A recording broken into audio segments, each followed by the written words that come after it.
The Forum at 8 with Xolani Gwala. It is now 9 minutes after 8. Once again, we say a very good morning to you. Welcome to the Forum at 8 here on SAfm, South Africa's news and information leader. Of course, this morning we're looking at the budget speech presented in Parliament yesterday by our Finance Minister, Minister Pravin Gordhan. There's been a whole host of reaction. I see that a whole lot of people have also sent us emails this morning with their questions about what happened yesterday. We'll be putting those questions in a minute or two to our Finance Minister. But first, let's welcome the Finance Minister, Mr. Pravin Gordhan. Namaste, Minister. Namaste. How are you? Sanbonani. Are you well? Very well, thank you. Fantastic. Thank you very much for coming through. Busy day yesterday. Yeah, no, this is part of our life, you see. It must be difficult, though. I mean, for instance, just given some of the predictions that people had made about the deficit, about where we are in terms of the economy, but the surprises that came through, it must be difficult, a very difficult balancing act. It's always a balancing act, and it's useful that we have, let's call it vibrant participation. So everybody has a view. Sometimes it's a little bit more than a view, but we hear it. And life is about balances. There's always going to be, if you like, more demands and capacity to deliver. There's always going to be contradictory demands. One day you want to go shopping, but at the same time you want to sleep. And you've got to find the right balance between the two. And there's the global environment which says, be careful. Things are going to be not so good for a longer time than we actually thought. At the same time, there's a huge opportunities that we can actually seize for ourselves. So I think you've struck the right chord. Balance is the essence of success in some ways, provided we can get it right, and hopefully we have. Sure, because I remember, I think it was a year or two ago in one of, I think it was your first budget speech where you said we're embarking on a terrain that won't be uncontested, and that's the issue, that it is highly, highly contested terrain. Well, you know, you remember that in the speech I quoted from Martin Wolf, who says that it's not just South Africa, but the world is going through a phenomenal change, where some would say economic power is shifting from west to east stroke south, where old economies are not as strong as they used to be. New economies are emerging. And he says in that context that you're going to have precisely that contestation and different views about what we should do and shouldn't do. So yes, there will be contestation, there will be different perspectives, there will be different ideological perspectives. At the end of the day, what matters is, are we directed by the right values? Are we making sure that the majority of the people benefit as do other sectors in society?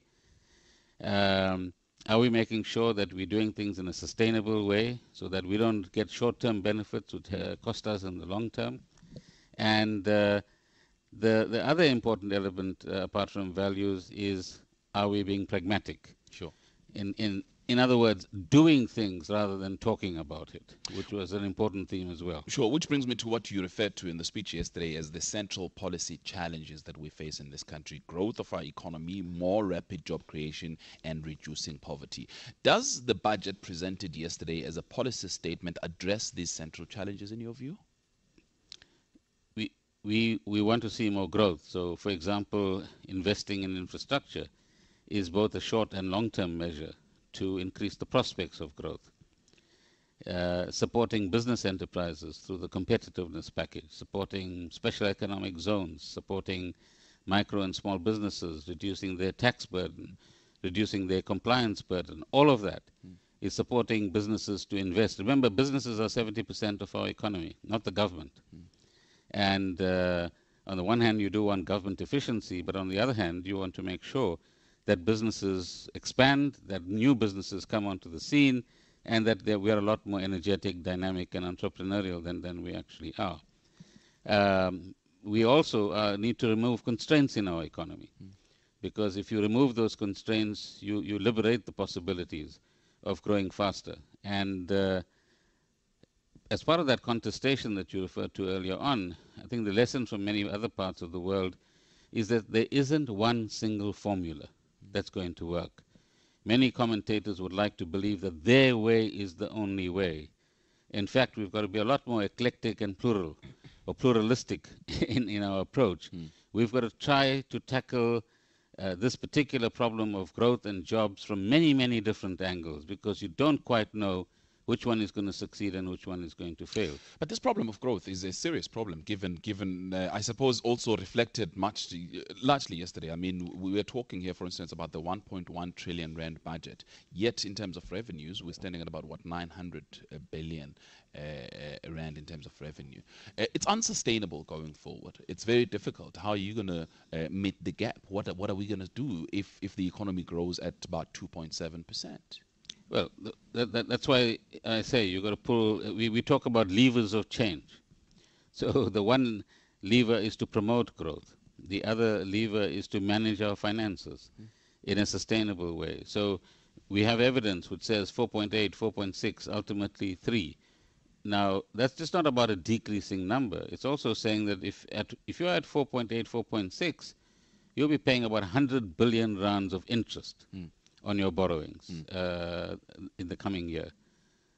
We were, before the crisis, at 25 billion rands. The more interest you pay, the less you have for expenditure on schools or health or roads or whatever the case might be. And for longer term sustainability, as you're pointing out, it's important that we keep debt within manageable levels. Most countries have debt of one kind or another. Most households will have debt. The issue isn't debt. The issue is it manageable? You might remember the number that even at our maximum by 2014-15, we only reached 38% of our GDP. And the frightening level, if you like, is over 60%. If you really want to be frightened, Greece 160%, Japan 200%, the United States and the UK 80 to 90%. We are nowhere in that league. But of course, we don't want to be either. So we've got to maintain that balance ultimately. And part of maintaining that balance may very well mean cutting back on expenditure. It's again, I think we've done very well in terms of not only managing debt, but managing real growth in expenditure. Now, what real mean? The word real means here is that you take inflation out. So if inflation is at about 6% today, our real growth for the coming year is 2.6%. And for the rest of the 3 years, average is about 2.3%. Add 6% to that so that you're actually getting nominal growth of about 8%. So notwithstanding bringing that number down from 9, 11% in the good days, we are still putting more money as government net into the economy. And that serves us well in terms of providing a stimulus, if you like. But 58% of government expenditure is social spending, and people are saying that's unsustainable.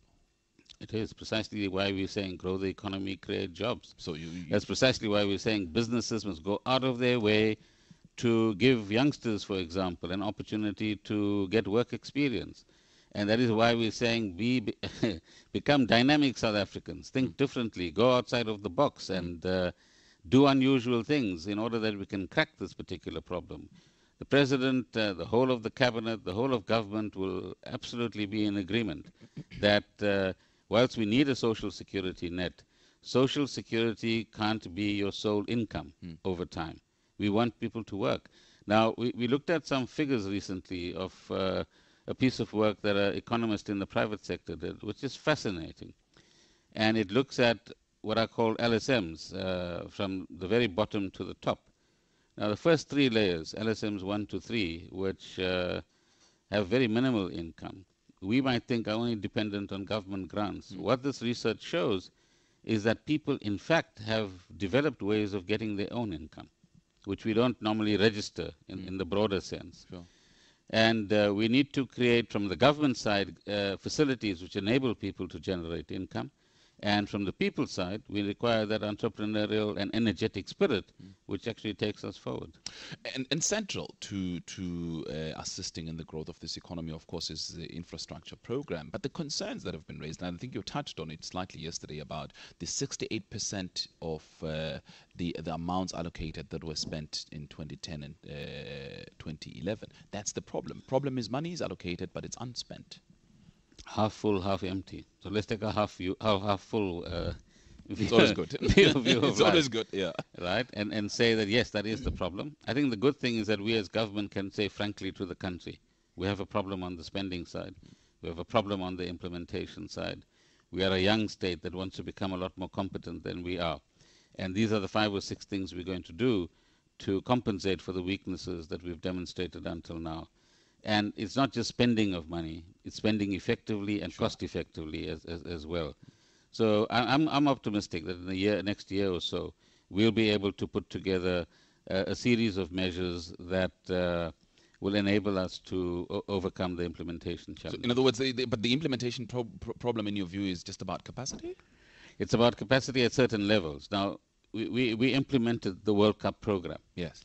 There's an outfit called TCTA that does bulk water delivery, builds dams and all sorts of things. And they operate effectively. Transnet builds rail, manages ports and so on. They have reasonable effectiveness. They can upgrade that. Eskom, after many years, has built 2 power stations. They've learned some lessons. There's been a few delays, but that's important capacity that we've actually built. That's on the government side. In the private sector, there's huge capacity. There is. How do we bring that together? How do we create the right synergies amongst them at the right cost and at the right level? And I think we can do it.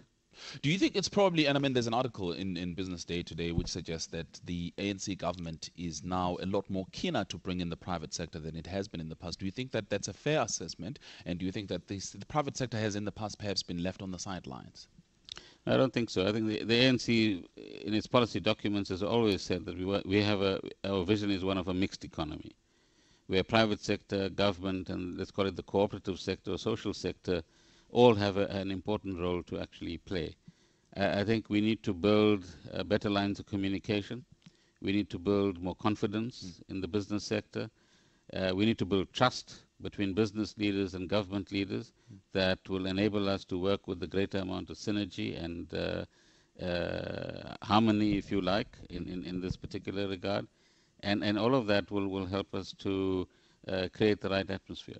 Elephant in the room here, Minister, the Gauteng toll issue. It's an elephant in the room. Some of the people that I've been talking to this morning completely opposed to it, including Kosatu. They're saying that, yes, you spoke about a generous compromise yesterday, but it's not generous enough.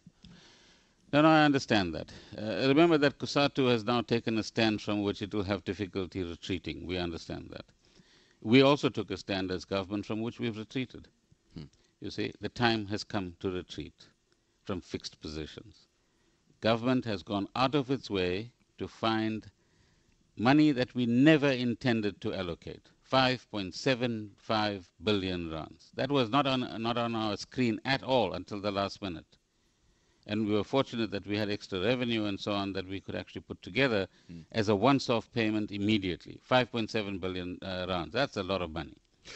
And no, that's the first thing. Sure. The second thing is that we've listened to the commuter public and the business sector and said, how can we meet them halfway? That's the essence of compromise. How do we meet them halfway? Whether it's Kosatu or anybody else, we always make huge demands. We settle for a lot less.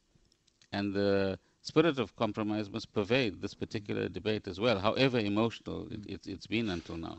But here's one of the issues that people are raising. They are raising the administrative costs of the system. They're saying, for instance, we'll be paying over $1 billion, some are as much as $2 billion a year, just in the administrative part of the system alone. It's an elaborate gantry system that we don't need, people say. You know, initially the objection was against the road itself, then to the tolling of the roll. Now we've moved to the electronic system. What's going to be next? So let's leave all that aside. We've got a generous option on the table. It's taken government a lot of courage to move from 66 cents to 30 cents. It's taken a lot of imagination to say, let's cap this thing at 550. It's taken a bit of innovation to say the freight sector travel during non-peak times, and you'll get a further discount on this as well. Accept the spirit in which that is being put forward. There will always be an if and a but. And we'll look into issues like the technology. Certainly the Treasury hasn't looked into all of that stuff. If there are efficiencies we can introduce, we'll certainly do that. But let's find a way out of this problem and not create an unnecessary adversarial situation. It's not going to help. Sure. Initially, the alternative suggestion, I'm not sure if it still stands, was an increase in the fuel levy. But clearly the fuel levy has increased for other reasons. And broadly now we're having people saying, well, wait a minute, but is the motorist in South Africa the cash cow of the government at the moment? No. The motorist isn't. fuel levies make a very small contribution to the overall tax take. If you look at the overall revenue, some 33% comes from personal income tax, 29% from VAT. Probably the number is closer to the mid-20s now from corporate income tax, far surpass anything that the fuel levy brings into this picture. The second thing, 10 years ago, we used to charge the excise at the retail outlet. Right? So people could actually evade that tax if they wanted to. We introduced a system called duty at source. So the minute the fuel leaves the refinery, the tax is actually charged. So there's no way of charging Gauteng motorists only. Right? So that's a practical difficulty. The third is that you're now asking the whole of the country to pay for benefits that the Gauteng motorist actually has. So we've looked into it. It's not that we've just ignored it. We've really mulled over this proposition. We've heard the people who've actually made these proposals. And in our judgment, that's not the right route to go, because that will be a more costly route for the vast majority. Because the alternative, and this is what people are suggesting again, Minister, they're saying, oh, look, what's going to happen is you're going to have an increase in the price of bread, simply because transport operators are going to increase their prices, and retailers are going to increase to make up for the money now that they're going to pay as a result of the Gauteng toll. No, I think we're getting, again, emotional in the wrong direction. How do we know that the bread van is going to use a Gauteng freeway? The bread is traveled, normally delivered over short distances. And you normally use normal roads or highways that are not tolled to actually do your work. So, and the second thing is not all businesses pass through costs as well. And I think it'll be a disaster if businesses opportunistically now raise costs, which they're capable of. Within this environment, and we've got to be vigilant on behalf of consumers as well. Okay. Minister, I'm going to take some of the questions, then take some of the SMSs that have come through here, find out what people are saying in relation to the speech that was delivered in Parliament yesterday. It's 26 minutes after 8 here on AM Live on SAfm, South Africa's news and information leader. You're listening to Finance Minister Pravin Gordhan here with me in the studio. And let me look at some of the SMSs. Somebody says, how about addressing population growth? That will alleviate huge pressure on government spending. There's also an SMS that says the old age pension has increased 5% and food prices 12%, and every year pensioners get less and suffer more. Minister, you should be ashamed, says this SMS. How do you respond? No, we understand the challenges that all pensioners would have, and let's understand that of the 900 odd billion rands, or the trillion rands that we're going to spend next year, 110 billion rands is for social grants and pensions. That's more than 10%. And what we've said is that if inflation gets any worse, we will evaluate that during the course of the year and see what we can actually do in October. So yes, we would all like more, and we will certainly keep our eye on the ball and see how we could assist. In terms of population growth, one of the advantages that Africa as a whole and South Africa has is its youthful population. And our population growth isn't extraordinary in terms of the rate of growth by any means. Let's compare ourselves to Europe, which has negative population growth, which means that over time, and that's already happening, your older population becomes the majority of your population. And that introduces its own challenges as well. So we have what is called the demographic dividend on the side of both Africa and South Africa. Minister, let me look at this one as well, because Brian in Port Elizabeth says current tax-free interest for pensioners is 33,000. What will it be now? I don't have that number with me, but what we have introduced or will be introducing is a product in which people like Brian could invest up to 30,000 a year, and there won't be interest at all. And that would begin to help people at the lower income level.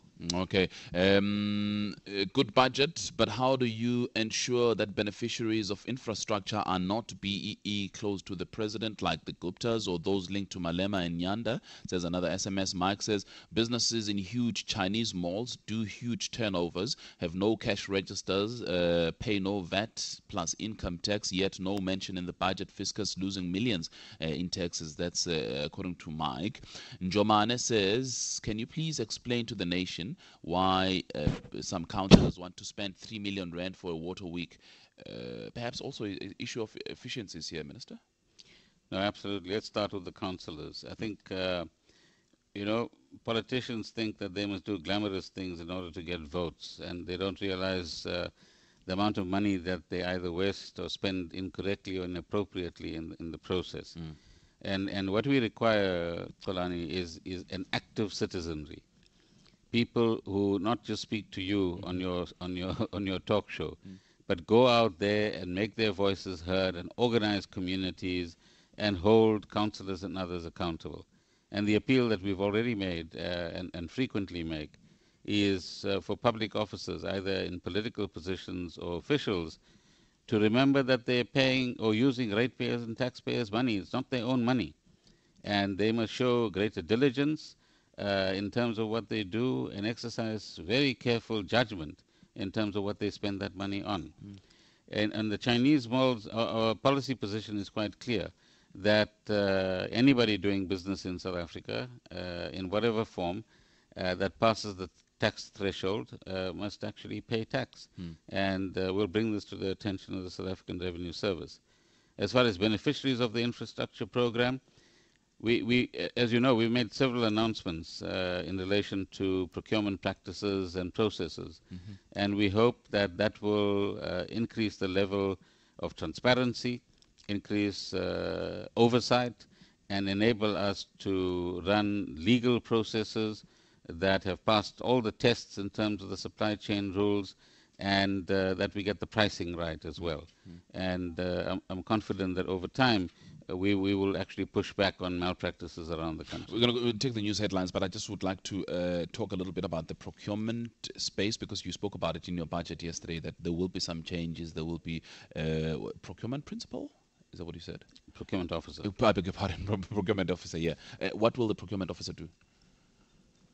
See, we put in a law some years ago which worked on the basis that if you're a manager in a municipality or a manager in a provincial department, you have both the competence and the integrity to manage procurement within that environment without any serious supervision.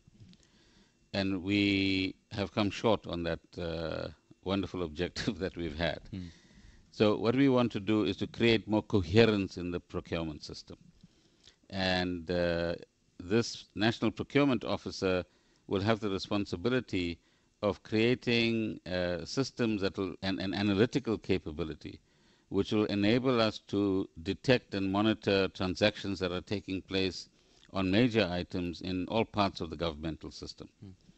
And so 1 is creating that office, 2 is creating the analytical capability, 3 is making sure there's the right level of reporting, 4 is to get this reference pricing system. And I use the example of a laptop. If we know that as government we could be buying 20,000 laptops in a year, and we could get a price of say 5,000 or 7,000, somebody starts paying 10,000 for those laptops. We've got to start asking questions and take action, both against the business that is selling at 10,000 and the official that might be buying it at 10,000. So these are some of the ideas to begin to rectify some of the challenges that we have on the procurement side. All right, Minister, I need to take the news headlines, but also I'm going to open the lines now on 0891 104 208, 0891 104 208. Lots of emails have come through for the Minister. Also, I have a couple of SMSs that I'll be reading. 0891 104 208. What do you think about the budget? The Minister is here for us today. All right, then now we're taking your calls for Finance Minister Pravin Gordhan, who's here with us in the studio. Let's just go straight to the lines, then we will be going back to the emails and some of the SMSs in a minute. Let me start here in Ktown, Newlands, just around the corner. Mike, good morning. It's Xolani, indeed I am, and welcome to Newlands. I'm delighted. I'd love to come down and say hi. Whereabouts are you? We at, what is this club called? Calvin Grove Club. Oh, you're at the Calvin Grove Club. Wonderful. Yeah. I'll pop in and say hi. Please do. Thanks for taking my calls, Xolani. Just a couple of things. I just wanted to comment that, generally as a South African, I used to resent paying tax under the old regime. And I have to say, when the ANC came into power, it was, I won't say it's a pleasure to pay tax, but I paid tax willingly because I knew it was going to be working for all the people. And we haven't reached that stage. And the Minister hasn't dealt with the corruption, which is concerning millions and millions of South Africa. The presidency itself can't even balance its own budget and lost a couple of million. We have a 45 million rand arms deal which Terry Crawford Brown, and I'd like the Minister to address this, has categorically said on this radio station that if you want 45 billion, cancel the arms deal right now, and you can inject 45 million into the fiscus. And there's money for us right now. That's the first thing I'd like to ask is why have we not got that money back? And the second thing is, how are we going to prevent, Minister, the corruption going exponentially? The ANC announced in Parliament they lose 35 to 45 billion rand a year through corrupt and inefficient practices. How are we going to prevent this from getting worse? Because quite clearly, with the press and the 60 bill coming in, public or government interference now taking a part in every possible way that corruption is going to be controlled, the government will now manage that process. The Scorpions in the after picture. This corruption figure is going to grow exponentially. In fact, almost in percentage with the money now being spent on infrastructure growth. And we're not going to know about it because of the secrecy bill when that kicks in. What protection, though, do I, as a taxpayer who, quite frankly, gets no value for his money any longer, going to have going forward? Okay, Mike, let's give the Minister a chance then to respond. Thanks indeed. Lots of points coming through from Mike. We'll get a response for you in a second. But let's go to Luther in Midrand first. Hello, Luther. Are you there? Have we lost the thanks Hi, go ahead. And morning, Minister. Good morning. Yeah, Minister, I would like to congratulate you and your team for the great work that you have done on this budget. I mean, for you to come with such a budget under these difficult circumstances, it really needs a genius, and we want to thank you for that. And we also want to thank you for really focusing on infrastructure, because we believe that infrastructure will open up that opportunity for job creation, for development of this country. And thanks for focusing on that. My question will just be that how do we make sure that this money gets spent, not even properly, but just gets spent, that you don't find a situation where in the Eastern Cape, people still don't have schools, but they bring in back 200 million rand from education, because I've seen that you have increased in education. I'm very passionate about education. But how do we give a special focus and assistance to make sure that this money is spent, in the right project? Thank you. Thank you very much, Luther. Sianda Gwatuguza, good morning. Yeah, thanks very much. Few issues. Yeah. The first one, the 3 million rand budget on Water Week is being initiated by ANC councillors in the Lambert district. I want to ask the minister if it is correct that we are able to spend 1 trillion rands and reduce the deficit. It's because of the work by the previous administration led by Mandela and Mbeki, we suggested rather than populist policies. On fighting corruption, I think the government must lead by example. I believe that the former Minister Streger is still a member of parliament, when we know very well that he did something wrong and he has not paid the money he spent in Switzerland. Lastly, I want the minister to explain to us that the jobs that are going to be created by the infrastructure programs are not going to create decent jobs. But we know that it's important that our people work, but it's not going to replace decent jobs lost in 2009 and 2011. Okay, let me take one last call, then the minister will give us responses. Roy is in Pretoria. Hello, Roy. Hi, Xolani. Hi, welcome. Mr. Minister. Mr. Minister, I'll just be quick. I've got two questions. Yeah. One caller is just congratulate you on the hard work that you put in preparing the budget. But I feel your hard work is sexually dashed by all these criminal factors. So what I want to know from you is what steps, for an example, if there will be some infrastructure somewhere that will be done, has the government put things that will say now, firstly, the tendering, we have to see the result, how you came to appointing that person, things like that. And then last one, as I talk to you now, I'm in Pretoria. I drive every day from my Woodland to this side. Don't you think this thing of the toll gates should have been put nationally, because it doesn't maybe currently only benefiting us as Gautengers, but it will also go to Durban, it will also go to Limpopo. Can't you put this thing in a certain way it's going to be a national thing, but not only for Gautengers? Thank you. All right. Thank you very much, Roy. Minister, lots of questions. No, lots of good questions. Let me first say that on the question of corruption, which Mike and Sianda and Roy raised, and in fact Luther to an extent as well, I don't know how many times I can repeat this, that we want to fight corruption. We want to eliminate corruption. corruption doesn't happen in government alone. I gave the example of laptops. In Limpopo province, the bill for buying school books and equipment that was going to be bought by the province originally was at 670 million rands. After interrogation by the Basic Education Department, that bill comes down to 230 million rands. Who was going to walk away with the 400 million rands? But we brought it down to 230. Now, the point I'm making is that corruption is a two-way story. And we need changes in government. We also need changes amongst people who do business with government. We want to fight this scourge. I've said it, many others have said it, and we're not just talking about it. We are saying that we are acting upon it.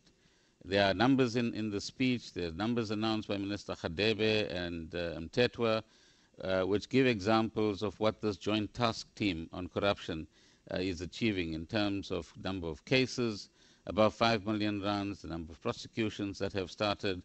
And I'll be the first to agree that more needs to be done. But I want to make an appeal. Let us stop pointing fingers at one another. Ask yourself, how do we ensure that as a society we say corruption is not on? As a society, we say that none of us should be beneficiaries of corruption, because as some of your callers have said, this is in fact a crime against our people in many ways. On the arms deal, this is a contractual arrangement that we have. I understand that some people want to campaign and make it look fairly easy, but Mike, I would appeal to you to actually come along if we had time, and let's have tea at the Kelvin Club, and let's talk through these issues without becoming emotional and one-sided about them. If there are things we could do to retrieve ourselves, we'll certainly try to do it. These are commitments that government has made over time. These are commitments I'm afraid that we have to keep.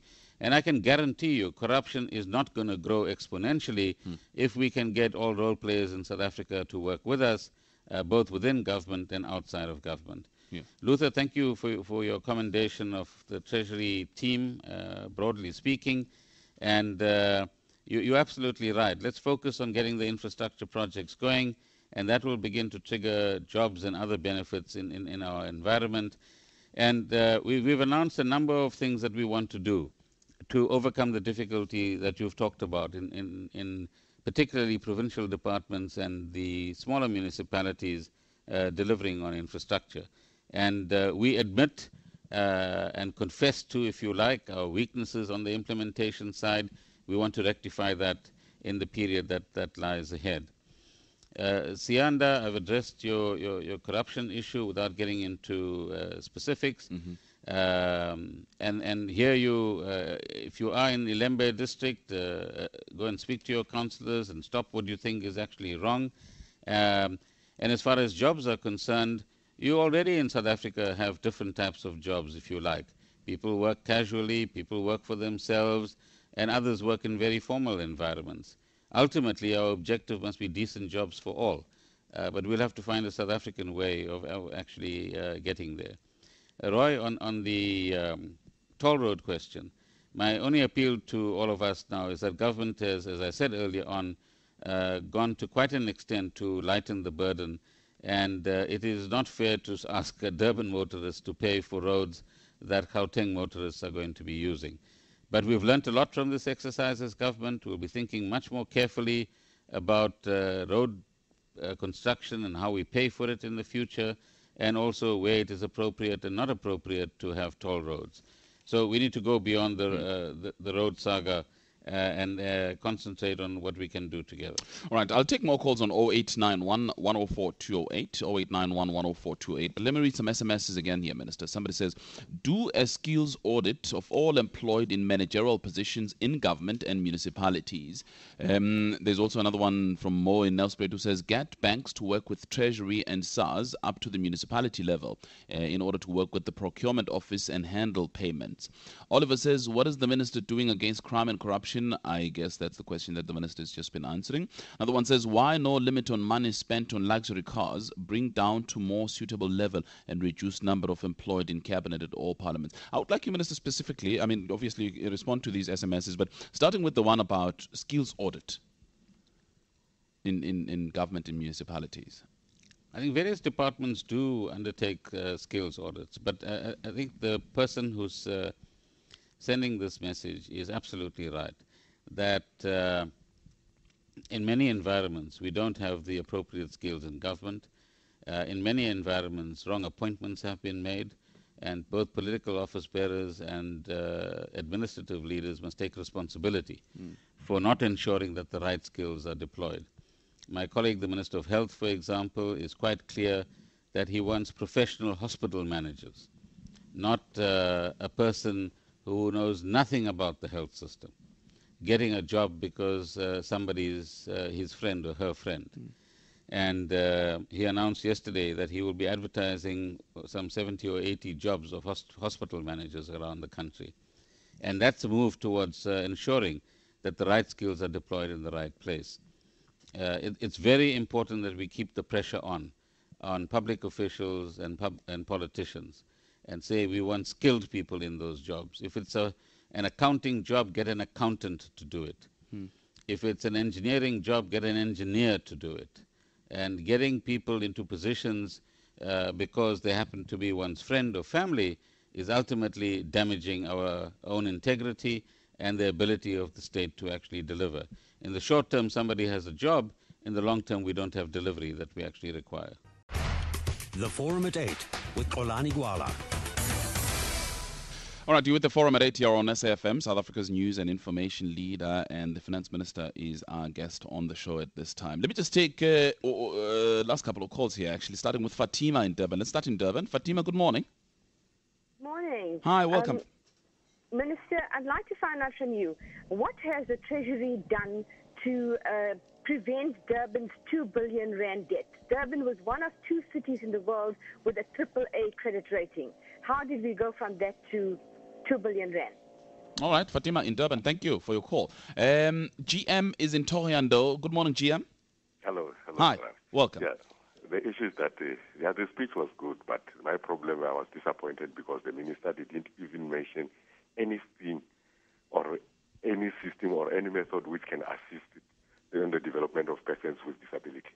Yes, we have talked about grants, but we are no longer talking about grants. We need to see the disabled people to be employed. You have the good policy, but you know that it's not implemented. We thought that maybe we are going to have to come with a strategy or anything which is going to insist or to enforce the people to try to employ these people, because they really, in terms of education, you are really trying, but when we after finishing the education, they are not employed, and we are worried about that. All right. GM, the Minister will respond. Sebastian is here in Cape Town. Good morning to you, Sebastian. Good morning to you. Hi. I'd like to applaud the Minister for his recognition of the need to encourage savings. However, I'd just like to raise 2 points in relation to that. Firstly, the saver needs a positive real interest rate, and we don't have that at the moment to encourage him to save. And this also affects, besides discretionary savers, all the compulsory savings through the deductions from the monthly payroll that go into investments over the long term, which are getting far too low a return. The second point is also to save, you have to have discretionary cash flow from which you can decide to put money into savings rather than into expenditure. And the only way the population as a whole can get this is if our rand exchange rate is improved against other currencies. There won't be dramatic increases in salaries, so that's the only other way to get rands into the pocket of the man in the street by cutting down the rand's costs of all the imports. All right. Sebastian, thank you very much. Minister? Well, very good questions. On the Durban one, I agree with Fatima. In fact, I still think that Durban stroke eThekwini is a very well-run municipality financially. I don't have the details in front of me, but they did have a surplus many years ago from the previous regime, so to speak. And I know that the treasurer, Mr. Kumar, has an explanation which still seems to reflect in the surplus, Fatima. So I'm afraid I can't give you any details, but by no means is Durban in financial difficulties. That I can assure you. GM, on the question of disability, I agree that we need to do more for disabled people to be employed. You know that our legislation does say 2% of your workforce should actually be disabled people. And I'm sure that, the budget speech was yesterday extraordinarily long, 1 hour and 20 minutes. So there's only so much that one can cover. And I apologize if we didn't meet your expectations. But the Minister of Women, Children and Disabled Persons will address this when she talks about her budget vote.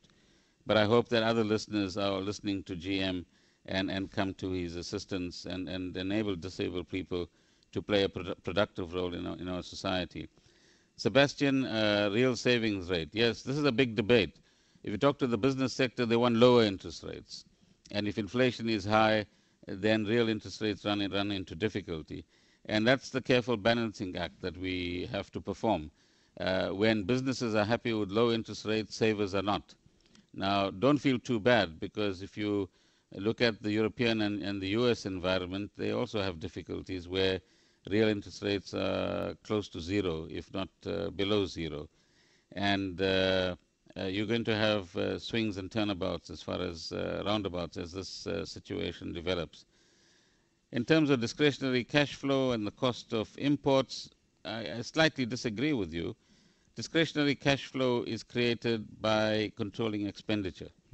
And if you can control or manage expenditure differently, you can have discretionary cash flow and take personal responsibility to ensure that we have savings as a priority within our plans. The exchange rate is not entirely under our control, as you've learned over the last 3 years. And it's the global environment that determines much of what happens to the rand. And our own capacity to intervene in that situation is extremely limited. But you make a good point. There again, we have a debate. The manufacturers and exporters will say, let the rand weaken, then we can have our exports being more competitive. Those who rely on imported goods will say, let the rand appreciate so that we can have cheaper imported goods. Now, as we said right at the beginning, Xolani, life is about balances. And you're going to have some people winning sometimes and other people winning at other times. And we hope that we can, through that process, keep most people happy at the end of the day. Sure. As we're about to wrap, Minister, I just want to reflect on some of the immediate threats, if you will. I mean, let's talk about the price of oil. Brent crude this morning at about $122, I think it is. That's a big problem. Of course, we're also talking about that fuel levy and so on. You're talking really about inflation at the moment. The situation is pretty bad in that front. Yeah, a lot of this, again, has to do with exogenous factors, factors outside of South Africa. And it's the geopolitics of the Middle East and the Iranian situation. And Iran supplies some 25% of our oil to the South African market. That is causing both the uncertainty and the challenges around oil price that not only South Africa but the world is going to confront. And I agree, it's something that needs to be monitored very carefully. I'm off to a G20 meeting which takes place in Mexico this weekend soon. And I'm sure that that's an issue which we've discussed before, but we'll have to discuss again in order to find ways of mitigating that impact. But I think what's important for South Africans to understand is that it's not something that we are doing that's resulting in this problem. Just as the US financial crisis affected us, now it's a geopolitical environment that is impacting both on ourselves and on the rest of the world as well. But what South Africans also would like to know, Minister, is whether or not Cabinet has decided on the alternatives, because the issue is if we are to follow the US and the EU in terms of the sanctions, then where do we get our oil from going forward? That's work in progress. That's certainly receiving attention of my colleague, the Minister of Energy, and there's a lot of hard work that's going on at the moment. All right, let's see if there's one or two perhaps on Facebook. Just to wrap up, I think people are talking a lot about the freeway tolling system here, Minister. Somebody says the Minister did not say much about the building of 2 universities in Mpumalanga and the Northern Cape. That's on the way. We've already given 300 million rands for the startup process. One of the things that your callers, and now you can't call them callers because I don't know what you call people who are on Facebook. Listeners, let's just say. Need to bear in mind is that things like universities don't develop in 1 year, 2 years. These are long projects that could take 5 or 10 years. And the initial seed money is there. And as the department is able to put plans on the table, we'll find the money to do it. Those universities will be built. We need to talk just a little, though, as we wrap up about what exactly is going to happen. Here's somebody, for instance, who, I think, taking the cue from what the unions have said, says, I will never buy an e-tech. I will never buy an e-tech. So what happens then? Well, you know, the Minister of Transport said yesterday,